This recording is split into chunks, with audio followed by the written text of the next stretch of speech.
My name is Matt Lawrence, and I'm the head of defensive security here at Jumpsec. I am a recent hire, so I'm assuming this talk forms part of my probation, so I hope you like it. Or you might not see me at the next briefing.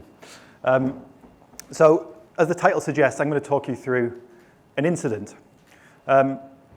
This particular incident was a human-operated ransomware attack. So very topical with all of the things that we've been talking about today. But I think it's important before we start just to give you a little bit more context, just to perhaps refresh your memory. And you're going to hear a lot of parallels with John and Deepo's talk earlier, so hopefully you remember all of the facts that they laid down. But I think it's clear that ransomware is an evolving threat. In fact, the first recorded ransomware attack happened in 1989. I don't know if anyone remembers these things. Yeah? I'm seeing some shaking heads, some people in denial, I think. Yeah, so the first ransomware attack was actually distributed on one of those disks. A guy called Joseph L. Pop sent out 20,000 disks to the attendees of the International AIDS Conference. It was quite rudimentary ransomware, rebooted the machine 90 times. It messed with autoexec.bat and changed the file names. It didn't actually use any kind of viable encryption algorithm. But one really interesting thing is that this guy, he did actually end up in court, but it didn't lead to prosecution. In fact, right here you can see the ransom note from that particular piece of ransomware on screen now. This is referred to as the PC cyborg virus, or more commonly the AIDS Trojan. Super interesting, and Joseph L. Pop was quite a unique guy. His justification was that he was trying to raise some money for AIDS research. If we just fast forward, though, into 2010, as kind of John mentioned, I think crypto, and particularly the birth of Bitcoin, caused a major change in ransomware as we see it today. There's many reasons for this, but I think the main one is that key fact. Criminals want to make money. And having crypto made it much easier. Joseph, back in 1989, basically was relying on a PO box and asking people to send checks. That's not going to fly, and that made his attack really traceable. But in the modern world, with crypto, it's kind of a lot easier for attackers to make their money. 2013, CryptoLocker, well worth looking into, quite an interesting variant of malware. Interesting because it was the first variant that really used rock-solid encryption, RSA 2048 key pairs. Quite cool, but in a malicious way. Fast forward to 2017, obviously, as John also mentioned, the WannaCry attack. Interesting in some ways because of the things it took advantage of.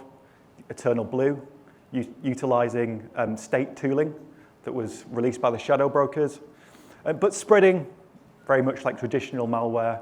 The wormable capabilities were not unique, but interesting and well used. But quite frankly, basic patching, bog standard defenses would have stopped that. And I think it's quite telling the amount of organizations that were compromised in 2017, how the basics are not always there and how they're often ineffective when they're not in place. And that leads us to where we've been today. The first human-operated ransomware attack that I investigated was in around early 2019. That's not the incident I'm going to talk to you about today. This one happened in 2020.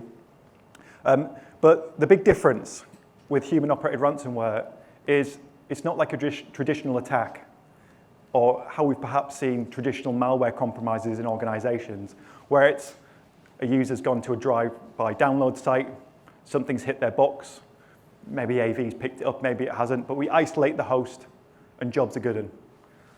We're good, the risk is contained. Unfortunately, that is not the case commonly with human-operated ransomware. It's really important to stress here that there is a lot of variation with these attacks. We're talking about criminal actors and a few state-sponsored groups. There's no hard and fast rule, but generally, they'll find their way onto a box by some means. Common vectors, still phishing, externally facing vulnerabilities. One of the most memorable attacks I investigated was a SQL server, internet facing, hadn't been patched for 10 years. Company didn't even know it existed. The attackers were able to inject Cobalt Strike straight through that front door and gain pretty wide control of the environment and ultimately deploy their ransomware. But here, they gain access by some means, and once they've gained access, they move laterally. They can do a whole bunch of things here, but they're looking to steal credentials, gain accounts, and often what they'll do is they'll start placing tooling around the environment. Just think in common sense terms, if you're gaining access to a network, at this point, they probably don't have a great deal of information of what it's like inside. So once in, they want to try and give themselves the best return of investment. So they want to have multiple avenues of attack if they are discovered. So if they are, they can come back. So often we've seen organizations that kind of squash the initial access vector, but they've missed the next stage of the attack. And then we see the attackers logging directly in via the VPN, coming in via Citrix environments, so on and so forth. It depends what's there. I'm going to talk a little bit more about the lateral movement phase in a moment when I get into the story, because I think it is quite interesting and really important to understand. Ultimately, it leads to ransomware deployment, and they try to do this often at the most inconvenient time possible. Again, no hard and fast rules, but Friday afternoon is common, Monday morning is common as well. They're trying to put you in a position where you have to pay. Okay, so let's get on to the incident story. So as I said, this particular incident happened in 2020 and began with an initial phone call, as all good incidents do. This particular client was not a customer of ours at that moment, but they were just calling us for help. So they gave us a call, and the message was pretty simple. I'm sure many of you have faced this exact scenario, perhaps even in the last few weeks. They had two hosts, we got AV alerts, we think the users have clicked something, the hosts have been isolated though, and can you do some forensics to discover the root cause? Of course, we said absolutely, we can do that. But instantly, as an investigator, and I've done many hundreds of these incidents at this stage, my spider sense starts to tingle a little bit when I hear statements like this. In fact, this is probably a direct screenshot of what was going on in my mind right then at that point in time. And the reason for this is pretty simple. As I mentioned, at this point in the phone call, we don't know exactly the nature of the attack. We don't even know if it's ransomware at this point. All we know is ransomware is quite prevalent. But you can't be the boy who cried wolf, right? You've got to go through the evidence. You've got to be scientific, and you've got to be based in the facts. So it's no benefit to me or the company involved that I start filling them with fear. But I do lay it out and let them know the situation as we see it and how we're at a distinct disadvantage because we don't know much about them at this point. But we're going to have to learn quickly and hope for the best. It's also important to recognize that initial triage takes time. I think this is a concept that if you're not experienced and have done a lot of analysis and forensics, that it's quite opaque. It's not instantly obvious, but just understand that we've got to collect the data first. There's several different means of doing this. You may well be familiar with like the old CSI cyber style. We're rocking up with bags and taking disks, and it's really inconvenient. Doesn't necessarily scale, particularly if we're talking about an active attacker. There's also ways to access data logically and live on systems as well, which is really important if we're looking to stop an attack in progress, because we want to be as efficient as possible. But once you've collected the data, and bear in mind, if we're talking about disks these days, many hundreds of gigabytes, that takes time. Then when we get back to it, we've got to process that data. So, digital evidence can take a substantial amount of time to process. It's not as simple as just we collect the data and then analyze it. We've got to make it into human readable forms. Of course, we use machines to analyze the data where possible and give us insight, but generally speaking, these things aren't done by a simple scan. There's nothing an AV scan or similar can tell you that a human, that a human can really sort of utilize to its greatest extent. You need a person with experience and know-how to look at these things and interpret the messages and really understand what's going. I suppose this is where, when we sort of proceed from data processing to analysis, this is kind of where it becomes less of a science and more of an art, really. And then finally, we get to the analysis. And it can take time then to determine and find the answers. You've got to start with your hypothesis, start with what you know, and dive in. To do a fully comprehensive analysis, looking in the nooks and crannies of a single host, could take up to 5 days, full working days. So obviously, when we're doing this kind of style of analysis, where we've got a potential compromise that might be wider, or we at least suspect could be, we've got to be targeted, and we've got to understand where's the lowest hanging fruit and what's going to really help us here. The thing to bear in mind with this kind of data collection, processing, analysis is it's very akin to a physical crime scene. You wouldn't expect a detective to walk into a crime scene, just look at the situation and immediately know what's happened. They've got to collect the evidence, they've got to analyze it, and who knows, they probably still won't find an answer these days. It is really difficult, and it's not much different with digital evidence. And I want you to kind of bear this in mind as we go through the next stage of this story, because this really speaks to why preparation is fundamental and really important in today's world. So, what did we discover on the 2 hosts? It was bad, really bad. What we discovered was not the start and end of an attack, but we found a jigsaw piece from the middle of an attack. Now, we refer to this as post-exploitation activity. So what this simply means is we're looking at boxes that the attacker has pivoted to, has moved laterally to, after they've attacked the organization. So we don't know at this point how big this attack is, but we know that we're on these 2 boxes at least.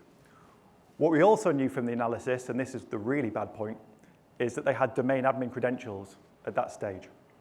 So at this point, we know this attack is reasonably advanced in terms of the stages they're in. They've already moved throughout the organization. Who knows, they might have been lucky.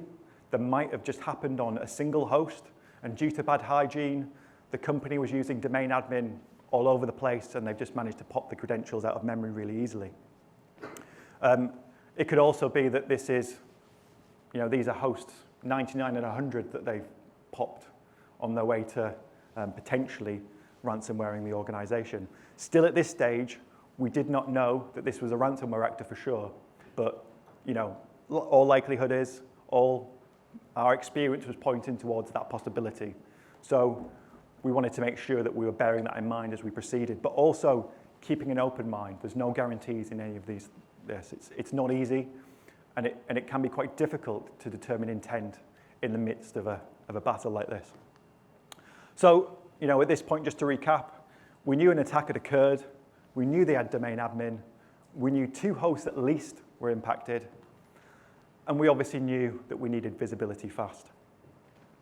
At this point, I'm sure it's pretty obvious that if we're looking at a potential part of that jigsaw puzzle, we need to see the whole puzzle to enable us to be effective and to build a remediation plan. We also knew that if they were a ransomware attacker, they hadn't deployed their ransomware yet. So if that was the scenario, we knew, okay, well, we potentially got some time here. But we had no concept of how much time we had at this point because we had no visibility or little visibility. We, it could have been day 1 of the attack. It could have been day 30, day 100. We just simply did not know. So we needed visibility fast. And this is really kind of where the problems began. Because unfortunately, this particular organization had no visibility at all. To compound the problem, global organization, 50,000 endpoints, around 50 gateways to the internet, all spaced around the globe. At this stage, when you're asking these questions, when we're trying to proceed to the next stage of the incident, we're trying to diagnose the problem, gain greater insight. What we want to do is use what you already have to get to that point, because anything else we do is really just going to cost time and sometimes unnecessarily. But as I say, we quickly defined that in this particular scenario, there was going to be no hard and fast way to proceed through this, because simply there was nothing viable for us to utilize, really. At this point, running through my mind was pretty much this. You'll see this meme on all IR forums. It's kind of very telling and kind of speaks to the situation that the industry's in. So, to fast forward a little bit, I'm going to take you through the next 4 days. Day 2, so yeah, we've defined lack of visibility, but this is where the internal politics started. This is where the company turned around to me and said, okay, Matt, well, we followed our isolation procedures on these 2 hosts. We know, all right, yeah, you're telling us it's post-exploitation and you've proven some things and it's using an interesting account. Well, how much is this going to cost? Can we just reset the admin account and everything's great? Obviously, I'm saying to both of those accounts, I don't know. I honestly do not know at this stage. I can give you my judgment based on my experience. And with an estate that's 50,000 hosts, I tell you it's going to be expensive. But I can't tell you how long that incident investigation is going to take. I also can't tell you, exactly at this point what the attacker's doing to enable me to give you a viable understanding of what that investigation is going to look like. We simply did not have the visibility. So what then happened was, countless back and forth, lots of conversations. Bearing in mind, at this point, no real legitimate analysis is taking place because we've not got the green light to proceed. But at some point, near the end of day 2, somebody said, oh, hang on, we're currently undergoing a proof of value with a particular EDR tool, and it's on our server infrastructure. Could you use that?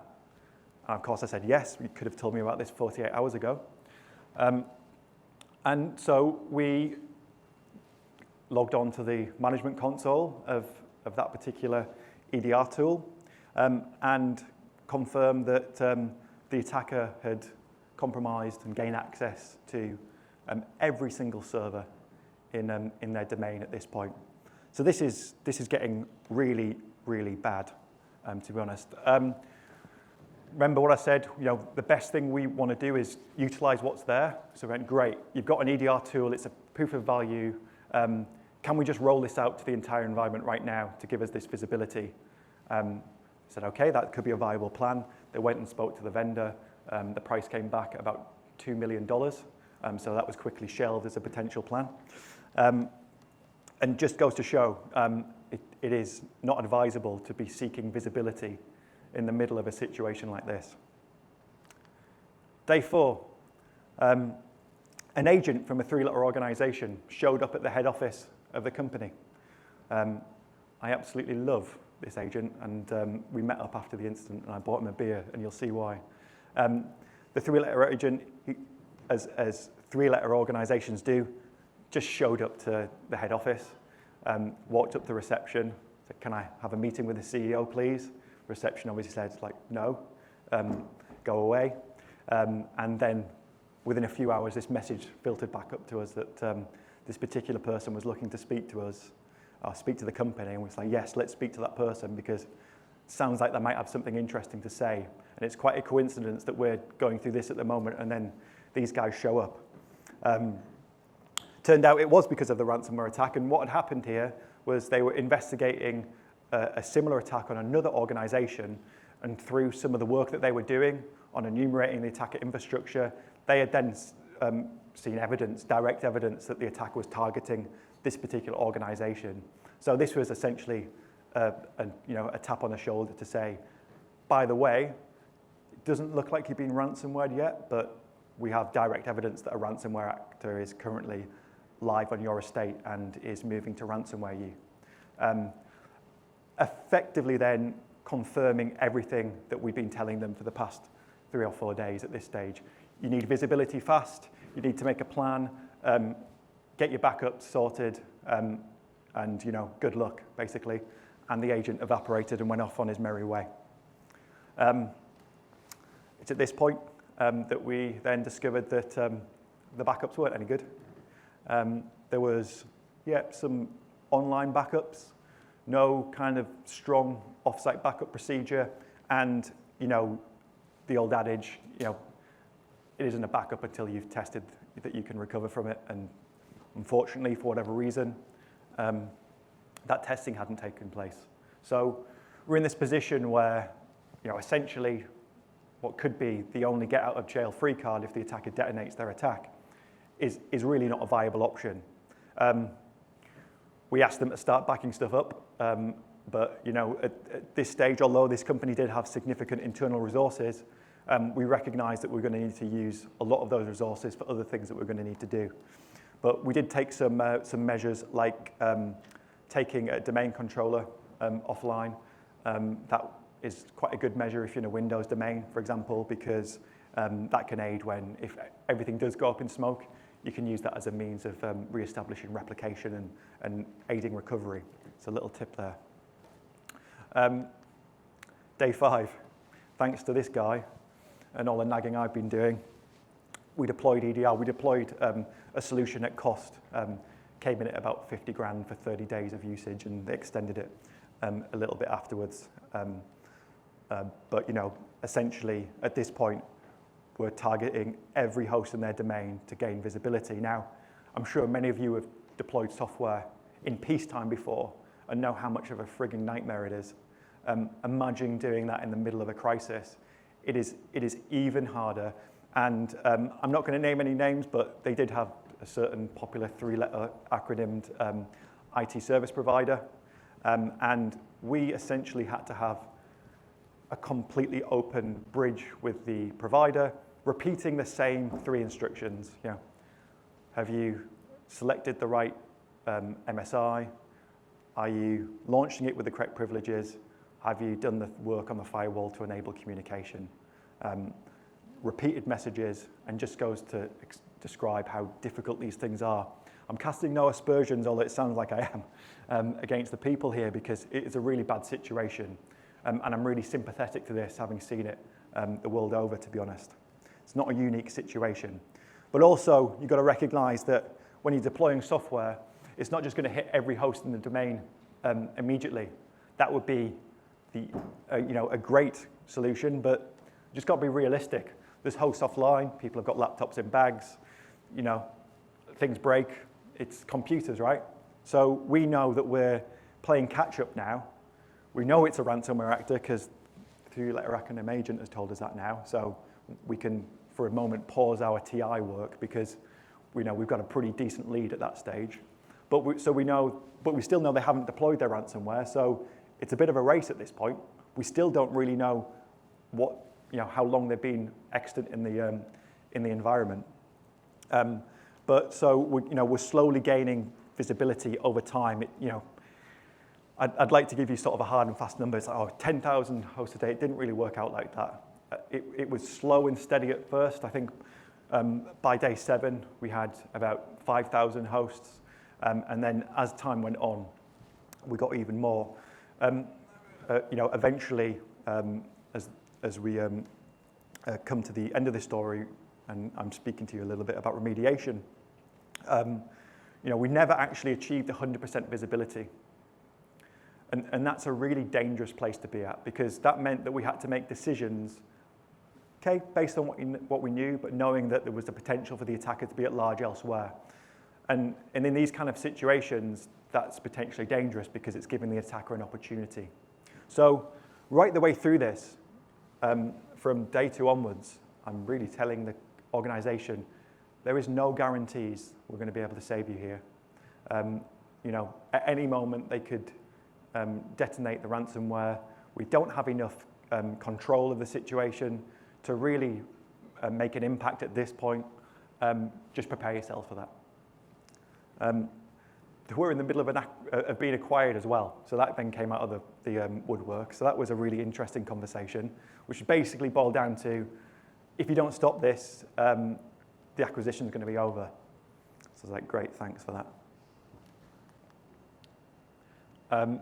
So investigation and analysis. How did we get through the work on this? Because, as I said earlier when I was referring to the process of analysis, we've got to do this quickly, but we've got to make sure we're doing it properly, because if we miss something, that's going to be really dangerous and giving the attacker another opportunity. And bear in mind, at 50,000 hosts, we're not bagging and tagging evidence here. We'd probably start that on day one, and 10 years later, we'd have bagged, host 50,000. I'm pretty sure in that period of time, the attackers would have deployed their ransomware. So we have to be targeted, we have to be controlled. And this is where we kind of come up with these 3 pillars of the investigation. Pillar 1 was triage and assessing compromised assets, and essentially determining if further investigation was necessary. So really, in this particular situation, the only goal of triage was determine if the endpoint or server or whatever, the asset, was interesting or not. And at this stage, interesting meant something we hadn't seen before in the environment. It didn't mean if it was compromised. There was a lot of compromised hosts that we just started to ignore at this stage because, okay, we know they're in the environment. Okay, we've seen that technique, TTP, that they've been utilizing elsewhere. We obviously need to bear that in mind because that's going to become quite important later, but it's not really going to help us at this stage. We need to gain a full picture of what the attacker's doing. And at this point as well, I think it's really important to understand. You might be thinking, well, why aren't we taking more aggressive action here? Why aren't we cutting the internet pipes and all of that? We had those conversations, but it just really wasn't a viable situation. This particular organization was a service provider for many thousands of companies that were at that scale, and it would have caused immense havoc had we done that. We reserved the right to take some aggressive action if necessary, and as we gained more control, we got a little bit more confident in our ability to execute that if we really needed to. But really, it was at a stage where if we did something like that, we'd have probably caused more impact than the attacker. But we had to be very careful. So just to get back to our 3 pillars, so triage as step 1. Step 2, any hosts that were identified as interesting, so this has something new or unique that we haven't seen yet. We'd then go into deeper, further analysis. Each of these teams had separate leads, all filtering up to me, but making sure we had independent groups working on these things so we could operate at this scale, really. And analysis was really about, again, more of the art form, really, than the science at this stage, because this is about speed of analysis. Targeted analysis with some deep dive forensics, and really what we're trying to do here is gain a fuller picture as possible as what the attacker is doing. What are their tooling, what's their techniques, and what are their procedures, so that then hopefully at some stage in the near future we could come up with a viable remediation plan. And the 3rd pillar was monitoring. Really, really important. Continuously monitoring for further attacker insurgency, because as John alluded to earlier, a lot of what we're looking at here is initial access brokers selling off access to other ransomware groups. And it is very common often that you're not dealing with just a single group that's at large within your infrastructure. You can have multiple groups because, again, we're talking about criminal organizations here. Often initial access brokers will sell off the same access all over the place. So it's really important that we're continuously monitoring to ensure that we can understand anything new that's happening. And as we're doing this, progressively more hosts are coming online, and we're gaining a better and better picture as we move forward. So I'm going to fast forward to day 10, because in the intervening period, it's just a lot of hurry up and waiting for things to deploy, getting through that analysis, very cyclical, very controlled, gaining more visibility as we go, and also getting more confidence. And the big breakthrough came on day 10, when fortunately we happened upon patient 0. And I say fortunately because remember I said earlier, we only ever achieved around about 80% visibility in this estate. So there's a real chance that patient 0 could have ended up being in the 20% we didn't have visibility of. But luck was on our side here, and we happened upon it. And it's really important in a major cyber attack that you try to find patient zero and the initial infection vector, because that really enables you to trace the attack back to first principles, the first actions, and if you can do that, you can genuinely follow the breadcrumbs if the evidence is available. And this organization in question was not prepared for compromise, so evidence was very sketchy. But what we did have at that stage is a decent level of visibility, so if they're doing anything new, we had the evidence and we could start reacting. But this kind of filled me with a bit more confidence at this point as the lead investigator, because understanding how they got in was a real bone to our remediation efforts. So this particular one, it was a phishing email. User clicked on it. They utilized Emotet. So I think Emotet's quite interesting for numerous reasons. Number one is it's recently back in the news again. If you do some Googling later, it's at large again. And being utilized for this kind of thing, we're all likely to come across Emotet any day soon. Secondly, as well, I think Emotet's an example of this evolution of tooling as well. So Emotet, way back in its early days, was categorized as an annoyance, often categorized as a PUA, or potential unwanted application from antivirus vendors and so on. Not helpful, because when someone sees something like that, the categorization, oh, that's information law. It's not the highest severity, so I'm going to ignore it. And at some stage, there was organizations with Emotet, probably as numerous as Microsoft Word or other Office applications, just because people were ignoring it. And obviously, at some stage, attackers realized, oh, hang on, we've got this wide install base of this tool that we can mess with. Let's start updating this and utilizing it for other stuff as well. So in this case, Emotet was dropped. It wasn't already resident in this particular situation. They used Mimikatz to pull credentials, and then they dropped Cobalt Strike. They actually dropped two tools. They dropped Cobalt Strike and PowerShell Empire side by side, but never actually used PowerShell Empire. If you're unaware, these kind of tools are kind of like Swiss Army knife. It's compromised on easy mode. It gives them all the tools that they need to do the job. Really, you don't really. I'm being a bit unkind. I was going to say you don't even have to think. You have to think a little bit, but not really. I say that's interesting because I think it speaks to some of the less sophisticated tactics of these groups. Dropping unnecessary tooling is really giving us an opportunity to detect. Not a wise move, but also I think demonstrates, these guys entered really kind of banging the pots and pans. This was infinitely detectable, but it wasn't. That led us to asking the question, okay, well, why wasn't it detected? Thing I like doing in incidents like this is, I have the quorum of all the vendors. So, bring me your security vendors. And because I need to speak to them and get their best advice on things that we can do with their tooling and so on and so forth. It was then that we found out that they did not have a viable basic AV configuration. And in fact, even basic AV wasn't rolled out to the entire estate. There was a massive percentage of their workstations that didn't have just simple antivirus installed. So, in many ways, all this is commodity tooling, well understood, easily detectable. This was really an accident waiting to happen. So the attackers chose to use Cobalt Strike and then started infecting things and moving around. Mainly, at this scale, the main thing that we're seeing is attacker accessing stuff with accounts that they've stolen and occasionally dropping tools, dropping accounts. But what else did the attacker do? Because I think this really speaks to some common trends and tactics that we see in the midst of an incident. As I say, they were harvesting accounts and credentials. They're also disabling the security infrastructure. So again, common sense.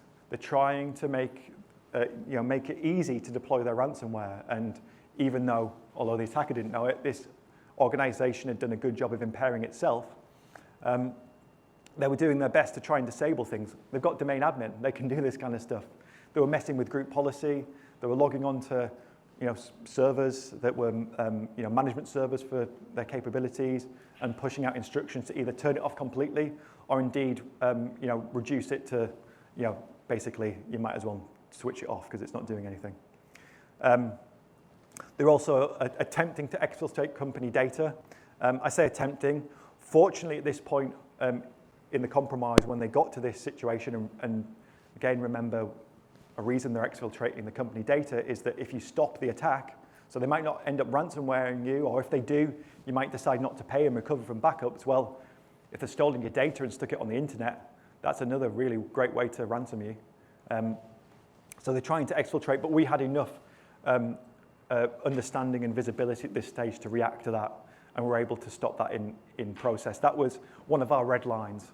You know, if we saw that they were starting to exfiltrate, we were going to act and stop them as best we can. Again, at this stage in the situation, in the incident, it was still quite dangerous to react, be completely reactive. We need to be, you know, when we're trying to remediate a compromise of this scale, it's important to be controlled and do things and follow the process, really. We're also trying to delete online backups. Very good move in this sense because, as I mentioned before, that's all they had and they weren't great to start with. So again, you know, common sense. If you delete the backups, you can't recover, more likely to pay the ransom, right? And they're also discovering a means to deploy ransomware. They did a couple of things, but the thing that we found was that they prepared some scripts and were planning on doing this through a McAfee EPO. And we actually found a script that was shelling out to a text file, which is essentially like the list of hosts it was aiming for, and it was every single host in the domain that they were targeting with their script. So they were tooling up and beginning to recognize that. And a lot of ransomware actors will try and live off the land. PSExec is common. Anything you use to deploy. Group policy is a favorite one as well. Again, it's about context. It's about what's available. I think if I take anything from today, context is king in terms of, you know, analysis and what the attacker's trying to do. So what did we do? How did we react to this? We got to a point really where the decision was kind of taken out of my hands a little bit. We'd advised at every stage that, you know, we could remediate now, but it's still quite dangerous. We're not wholly confident. Here we are at 80% visibility. We've got a good handle on things. We found patient zero, but we know they still haven't deployed. But, you know, there's still a risk at play. And we had to go up to board level, and we laid out the risk. And we came up with, essentially, the idea that we have to do something at this point. Because if we don't, it's going to look quite silly that we haven't taken an opportunity to react. But, you know, my advice is, you know, if you're at a massive disadvantage like this organization were, there's really never any guarantees. So with the blessing of the board, we proceeded to our remediation activity. Remediation centered around 3 activities, which were attacker impairment, attacker infrastructure removal, and that important piece, continuous monitoring. I called it attacker impairment. I think that's been very kind. Really, it was making up for about a decade's worth of technical debt. So I said at the top of the talk, remember WannaCry. You know, the state of their AV infrastructure kind of speaks to this, but this organization had WannaCry bouncing all over. At this stage, WannaCry had been disarmed, so it was just a worm infecting things and moving on. But, you know, AV would have detected that, kind of spoke to the lack of patches installed and a whole range of other things. Also had, most users had local admin, which is not a great thing to have. And it was just like overall a poor situation. So attacker impairment was really installing the patches that we could to make the attacker's life more difficult. Doing things like we rolled out LAPS with them, you know, local administrator password solution to try and remove that vector or at least dampen it down, and a whole range of other things.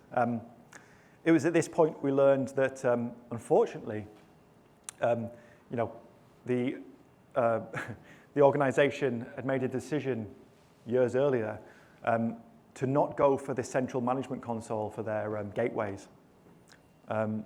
it was, I think, about a $3,000 to $5,000 license to do that. They decided to save some money.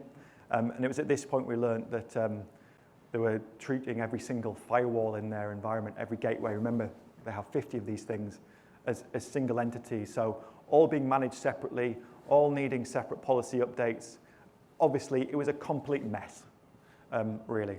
So this is where next phase is really important. This is attacker infrastructure removal. And I mentioned the firewall conundrum because generally when you're remediating, you start from the outside in.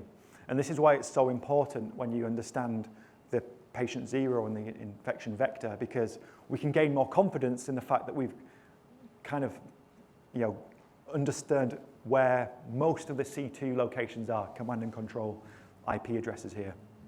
And so what we wanted to do was to push out a firewall policy. Well, we couldn't do that. So what we had to do is have 50 people, a lot of whom had to jump on planes with laptops and serial cables. And when we got to this point, I literally had a conference call with 50 engineers, handed out the latest config, because this picture's changing constantly, by the way.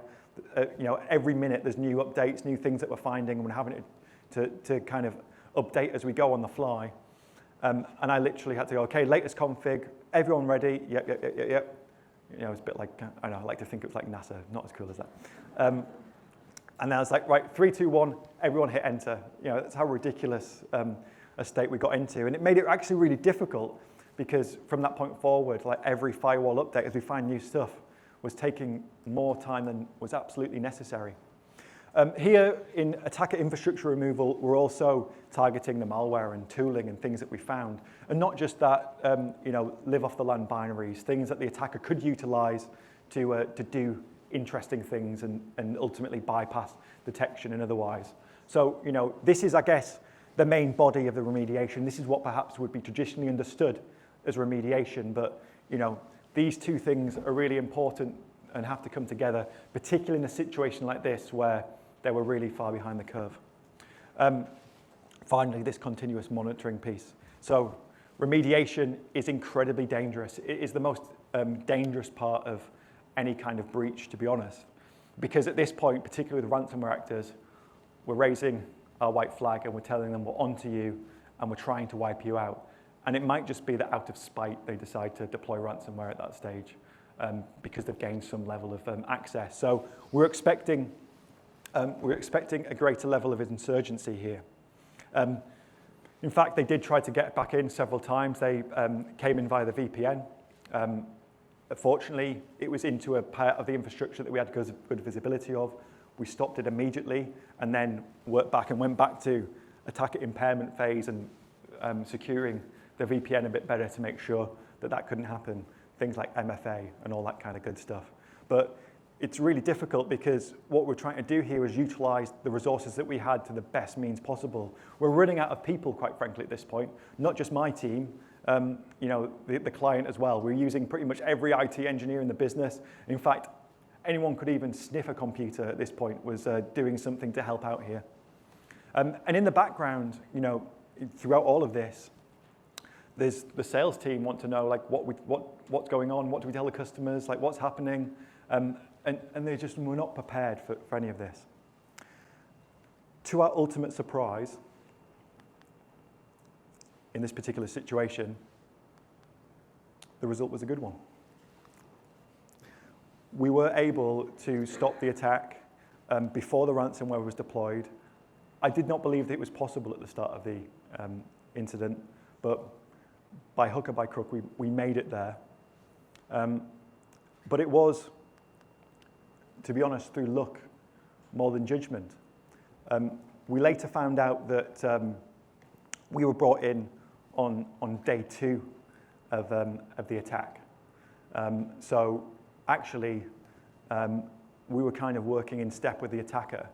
And just at the point where we gained about 80% visibility was at the point where the attack was probably starting to pivot towards thinking about deployment. Well, by that stage, the defenders had gained enough of a foothold to start to pivot to remediation. But this whole incident, whole situation, was a Hail Mary pass, really. And it could have gone way differently. If the internal politics had kicked in even more aggressively, and delay things even further. Who knows? They could have been ransomware. This is not a story of my team's success, really. It's a story of how luck plays a role, but it shouldn't do, and it needn't do in the modern environment. So, what are the lessons learned? You know, I've seemingly cast a lot of shade on the organization here, but I'm a big believer, you know, our greatest glory is not in never failing, but in rising every time we fall. And this organization had to rise quite a way. So, lessons learned. I've harped on about this point several times now, but no visibility. That is something we can all think about in advance. And you've got to think in the context of an attacker is at large inside my environment. The attacker might have better access than you at this point, and you need to try and have visibility of what they're doing. And context is king. It's no point having visibility if you can't use it, if you can't get to those answers quickly. Pretty much no preparations and too many assumptions. I hear this statement a lot when I'm speaking to organizations, particularly smaller businesses, but this is certainly at play with this major enterprise. We're like a family. If a problem occurs, we'll pull together and we'll all pull our weight and we'll solve the problem. Unfortunately, when a situation is as big as a cluster as this, a lot of that starts to break down. You really learn about the culture of your organization in a situation like this, and stress plays a major part. A lot of what I was doing was being the emotional support investigator to the CISO and letting them know that we've got his back and everything's going to be okay. But, you know, it really can be planned for. You've got to engage with your business and make steps to improve your preparations for this. And it's not just about the technical team. Tom mentioned a little bit about this. You can gain a lot of understanding from people who've been in your business. One thing I did here was to ask for, give me your most experienced hires from different areas of your organization, because none of the team that we were working with really understood the business at its core, didn't understand what was the most important assets, didn't understand what the most important data was. So it's like, okay, send your old timers this way. They've got 20 years service, great, because they're going to know what's going on here. And we utilize that as a means of gaining understanding and building our remediation. But you can do a lot of that in advance. So, you know, don't just think of this in technical terms, engage the business as well. They obviously had serious technical debt. WannaCry bouncing around, AV configuration not in place. You know, these 2 points are linked really. You know, the security infrastructure lacking as well. Again, you know, important that these things are catered for. When the security industry, when people like me are telling you, look after the basics, they're the most important fundamental things. It's this kind of situation we're referring to really. And it's really important to understand your posture and where you stand in these things. Also, the existing security infrastructure was misconfigured. You know, a lot of problems. As I talked about the lack of central management gateway. There was many solutions. You know, I mentioned McAfee EPO, which the attacker was targeting. There was no monitoring on that box, for example. No kind of understanding that this is quite high privileged access, could be used for a whole bunch of things. Quite a nice attack path for the attacker. Misaligned expectations at senior level. This was a big one. And this ultimately led to poor decision making in the trenches, really. The top level of the company assumed they were good. They thought everything was rosy. The messages they were getting was, you know, we're good, everything's fine. We've got good security. We're doing all the right things. But, you know, it wasn't, obviously. And it took a major incident for them to find out. And, you know, they weren't too happy with either themselves or the people that had been telling them that everything was fine at this point. And this was really, you know, down to having few meaningful checks and balances. People, process, technology. I've talked about AV misconfiguration several times now. Have a check and balance in place for that. You know, if you've got things rolled out, have stuff that's going to, you know, have systems, have processes in place that confirms that. I understand, I'm sympathetic, it's not easy. And any IT infrastructure is constantly changing.